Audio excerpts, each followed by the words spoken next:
ang International Philippine School na Alcomar na natapos na first over sports fest para sa mga estudyante ng tatlong Philippine School sa Eastern South. Layo din po ng torneo na mapangalagaan ng kalusugan at ma-develop ang karakter at values ng mga estudyante. Yan po ang palitang medalist ni Maraming Tagatanos.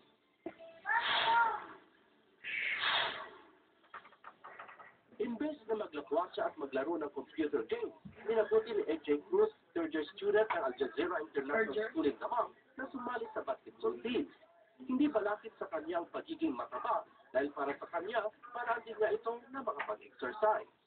Natuntuhan niya na makapaglaro sa basketball tournament sa first sports fest ng Order of the Knights of Rizal o OFOR na isinagawa para sa mga estudyante ng tatlong Pinoy school sa Eastern Saudi. Una-una po, nagpapasalamat mo kami sa OFOR. Nabibigyan kami ng oportunidad na makapaglaro at kapakita ang aming galing sa sport at makapaglaro kami sa tatlong school dito sa Eastern Province. Layunin ng torneo na mas lalo pang paigtingin ang samahan ng tatlong Pinoy schools at mapangalagaan ang kalusugan at ma-develop ang values ng mga estudyante.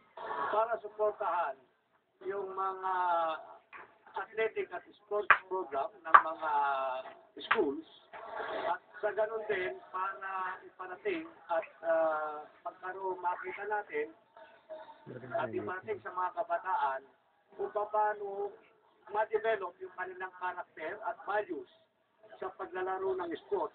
Nagkaroon din ng paligsahan sa volleyball para sa high school boys and girls at chess para sa high school at elementarya. Dahil po sa offer, na-enhance po yung skills ko sa volleyball at nagkaroon pa po ako ng iba't ibang Pagkatapos sa isang linggo mainit na bakbakan, itinanghal na overall champion ang International Philippine School in Alcomar na nakakuha ng 5 gold medal.